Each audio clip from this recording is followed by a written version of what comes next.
taking a look at the BioLite USB rechargeable headlamp 200. Rechargeable headlamp 200 lumen. So I thought this was mentionable because I got like tons of these things, right? So I love headlamps. To me, flashlights, while I love those too, headlamps are my way to go, my preferred method for certain things, to be honest with you, for a lot of things, because it puts the light where I want it. I don't have to get the light where I want it, you know what I'm saying? As long as I can adjust, they have some kind of adjuster, and these do. And bring this stuff back into view again. That's how I know I like it, because I already got one. And it has some serious mileage on it. And I mean, I have been through everything, soaking wet, all kinds of extremes. So, I said all that to say I love it.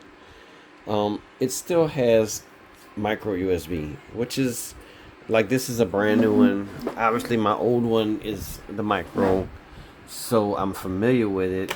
I don't even actually use it, to be honest with you. I use like a wireless charger. I hope I have another one of these little thingies, because it's gonna be an aggravation if I gotta actually plug in USB. So the reason why I like it, I pulled up a whole bunch of stuff. Like, this is one I got for work, like somebody else bought for me, and it wouldn't have been my preferred one to get, but it does have a this one's got a removable battery, and you could replace it with some AAA's. That's a very big plus. I like that because I got two ways to use it if I got in a pinch. This one here is everywhere. It's got this thing on it.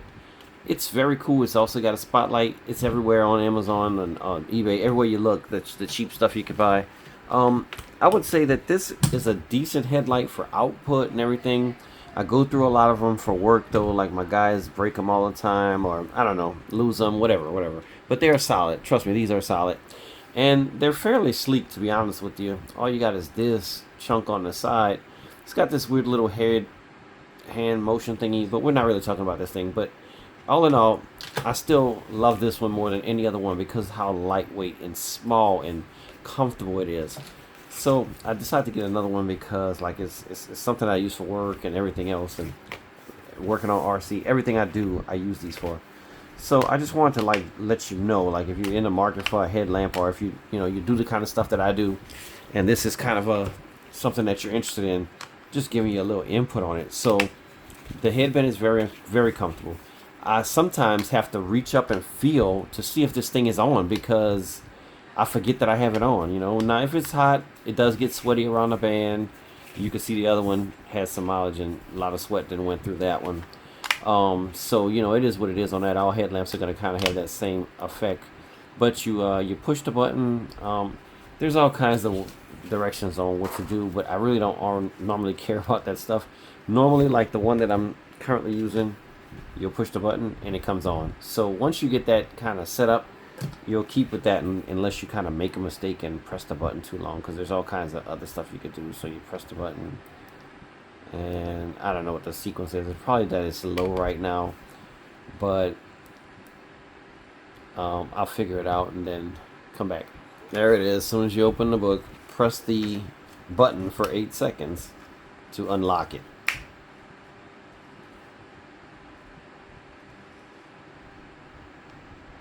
Alright, and I blinked one time. This is blinking. So it's in this silly red. I don't know.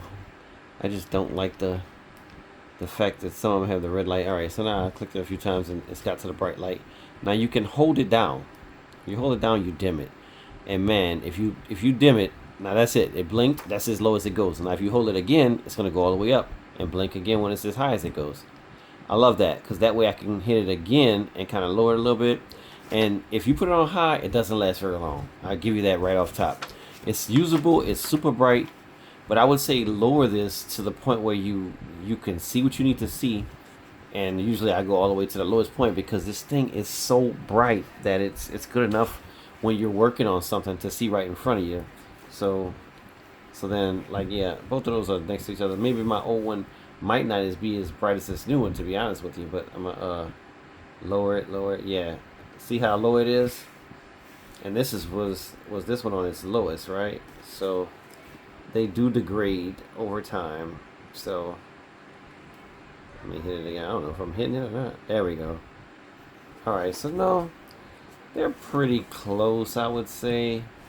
So yeah, whatever on that rant. So turn it off. But when you turn it off and you turn it back on, it's going to turn back on at the same setting you had. So that's cool, because I tend to leave it where it is and kind of, that's my usable light. There's different stuff you could do to white spot. Hey, all I wanted for is a light. I hate the fact that it does the red light even. I just want to turn my light on and turn it off. Here's all the directions of what you need to do to do the white strobe, red strobe, white, dimming. The dimming I just told you about, hold the button down. It's real easy though. Memory, when you turn it off, it'll go off and come back on with the next, the same setting you had. And that's roughly it. That's all you need to know. So now I'll turn this off, come back the next day, bloop, and it's at that same dim setting that I had it. And like I said, that might be too dim, but if you hold it down, you get a little bit more, and then you get it to where it's perfect. And it's a winner. I have used it for a couple of years, and it's still going. A couple of times, that weird blinky thing that I lost the directions and didn't care about looking it up. That happened. I kind of locked it, and then it took me a while to figure it out. But I'm, back in business now, and everything is good. So that's all I need to say about it. Great product. I love it. It works good. I noticed a little difference between the old one and the new one, though. This one's got the notches where it looks like it locks in to the ratcheting mechanism. This one has some kind of little thing. Oh, it opens up. So, oh wait, no, I'm on the wrong side. Yeah, that's a USB. I didn't even remember about it because I ripped that door off initially. But if you want some, good waterproofing I have had mine soaking wet with that thing in it even. But yeah, if you want waterproof properties, you definitely would leave that on. Kind of took me for surprise because I ripped it off so long ago. That's it. BioLite 200. It is a winner. I definitely recommend. I did buy these both. I don't have any endorsements from the company. I'm just a guy who loves these lights as well as many others, and I've tried probably 50 of them at this point. This is my winner of all categories. It's not the brightest though. There is one that's, I think, identical size, but it's much brighter, and I was about to buy it when I got this one here, but I opted out of it because I don't need it to be brighter. This is way bright enough. If anything, I wish the battery would last a little longer, because that's the main thing I do is I have to have extras, because I'll go through 2 batteries while I'm doing a project or something, and it gets aggravation where I gotta kind of use a different one where I'd rather be using this one the whole time. Thus me getting 2. All right, that's a long rant, long rave. BioLite 200 winner.